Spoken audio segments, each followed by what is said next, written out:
Magandang hapon, mabibilis na balita kasabay ng uwian, hapunan at pahinga.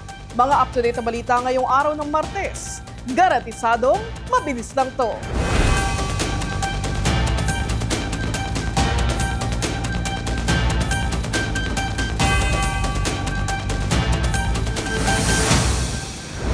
Dahil sa taas na presyo ng petrolyo, may ilang bus company na sa Metro Manila ang nagbawas ng unit na pinapabiyahe. Ang iba naman, kinokonsidera ng huminto ng operasyon sakaling umabot ng 150 pesos per liter ang diesel. Para matulungan naman ang mga transport operator sa problemang ito, nagsimula ng ipamigay sa kanila ang fuel subsidy na pinangunahan ni Pangulong Marcos. Narito ang report. Halos doble na ang ginagastos ng mga bus operator para sa gasolina dahil sa taas ng presyo ng petrolyo. Kaya naman talagang umaaray na sila dahil sa lumiit na kita. May panghinayang rin na hindi natuloy ang taas pamasahe. Ang ibang operator ng bus napilitan ng magbawas ng unit na pinapabiyahe. Kasi sa operation ng bus, ang driver walang pakialam sa expenses namin, sa overhead expenses. Wala.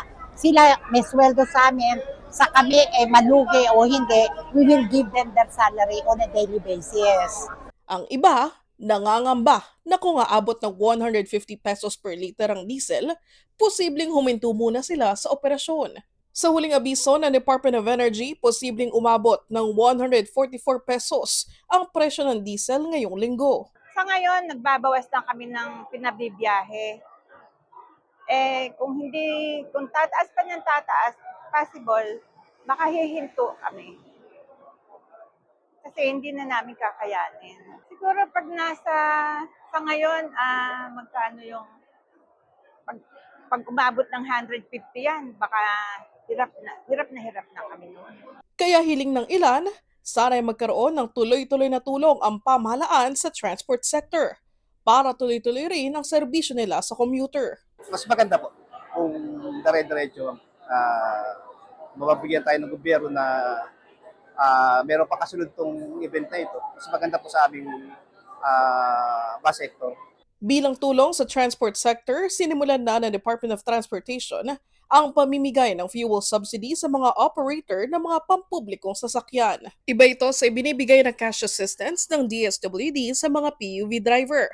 Sa PTEC sa Parañaque City, mismo si Pangulong Bongbong Marcos pa ang nanguna sa distribusyon ng tseke. Depende sa bilang ng bus unit ng isang operator ang matatanggap nitong fuel subsidy. We are now providing 10,000 subsidy for each bus unit.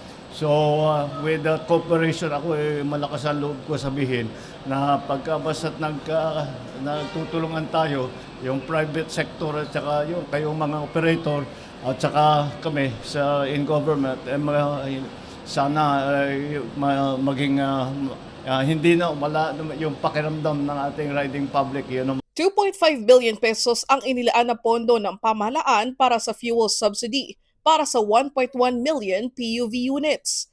Para hindi maantala ang mga driver sa pamamasada, pwede itong makuha ng cash o nakatseke at kahit via e-wallet. Ang makikinabang po dito na pagdating sa driver beneficiaries kasama ang operators natin is around 245,066, no? Thereabout. Baka po madagdagan yan, but definitely around that estimate po. Sa ilalim ng programa, 10,000 pesos para sa mga operator ng bus, 5,000 para sa bus driver, 9,000 para sa minibus operator, 5,000 sa mga minibus driver, 10,000 sa mga P2P operator, 5,000 sa mga P2B driver, 5,000 sa mga school transport operator, 5,000 sa mga school transport driver, 2,000 pesos sa mga operator ng taxi, 5,000 pesos sa taxi drivers, 10,000 pesos sa modern jeep operators, 1,500 sa modern jeep driver, 5,000 pesos sa traditional jeep operator, 1,500 sa mga driver nito. Ang ibang benepisyaryo makikita naman sa Facebook page ng DOTR. Pinaliwanag naman ng DOTR kung bakit iba-iba ang halaga ng fuel subsidy na matatanggap ng mga driver at operator.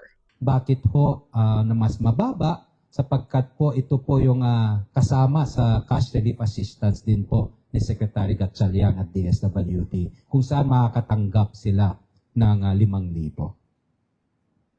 Same with the traditional PUJs po, no?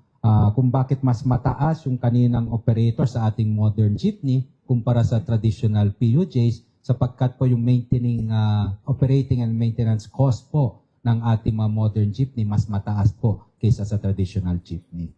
Tiniyak ng Department of Energy na wala pa sa critical level ang supply ng langis sa bansa sa gitna ng patuloy na bakbakan sa gitnang silangan.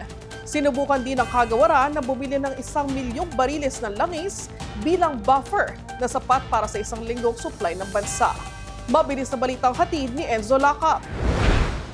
Sa online press conference kanina ni Energy Secretary Sharon Garin, sinabi nito na abot pa ng 45 days o hanggang unang linggo ng Mayo ang supply ng langis sa bansa. Wala pa rin anya sa critical level ang supply ng langis kaya walang dapat ikabahala.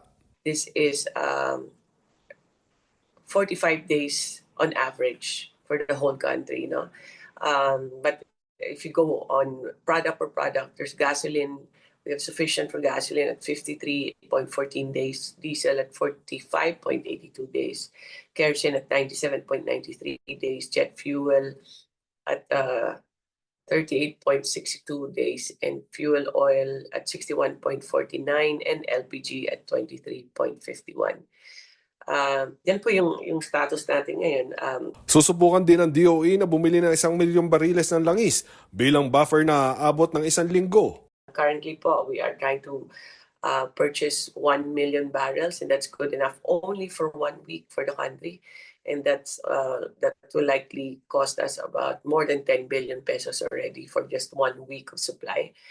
So we are building our buffer despite the limitations. Pero our team is hard at work in trying to make sure that kahit po isa o dalawang araw yan, that's a very important addition para lang sigurado po na our country does not run dry, no? Hindi tayo maubusan ng fuel. So, para madagdagan ang supply ng langis sa bansa, nakikipag-ugnayan ng DOE sa mga bansang South Korea, India, China at Japan.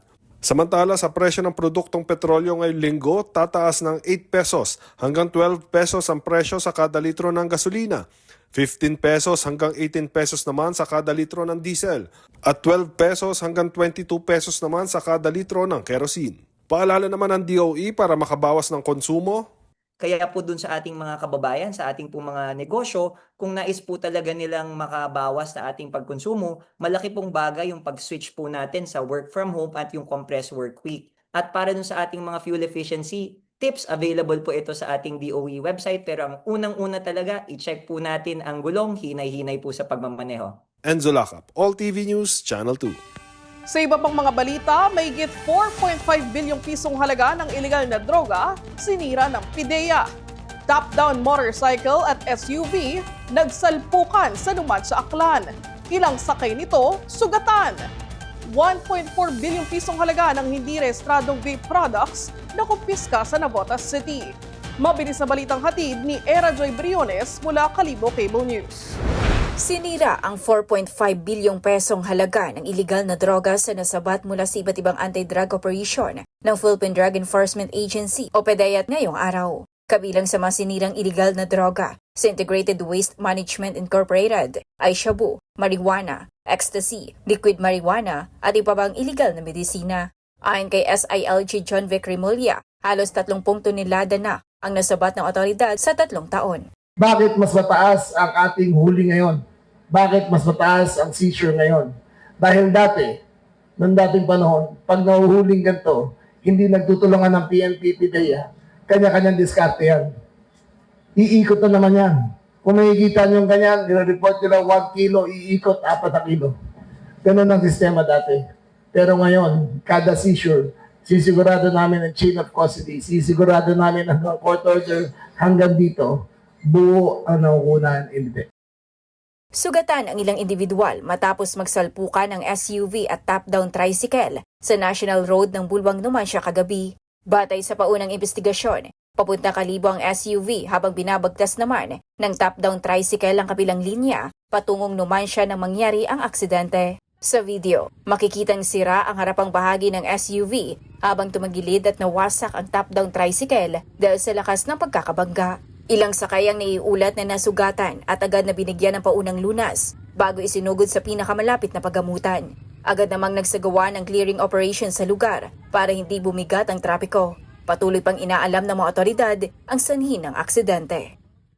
Nakumpiska ng Bureau of Customs ang higit 1 bilyong pisong halaga ng illegal na e-cigarettes at vape products sa isang warehouse sa Novara City. Ikinasa ang operasyon matapos ang surveillance ng otoridad na naging sanhi ng paglalabas ng Letter of Authority at Mission Order matapos hindi makapagbigay ang nasabing pasilidad ng mga kaukulang requirements. Ayon sa BOC, umaabot sa 3,174 na kahon ang nakuha sa warehouse ay hindi nakarehestro at kulang sa Philippine Standard License o Import Commodity Clearance na lumalabag sa Republic Act No. 11900 o Vaporized Nicotine and Non-Nicotine Products Regulation Act. Ito ang pinakamalaking operasyon kontra illegal na vape products simula noong 2024. Era G. Briones para sa OLTV News, Channel 2. Hindi nabali ni Pinay tennis sensation Alex Ayala ang check purse matapos itong talunin ni Karolina Muchova sa 2 straight sets sa round of 16 ng Miami Open. Kasabay niyan, bumaba sa 45th spot ang WTA ranking ni Ayala mula sa 29th spot.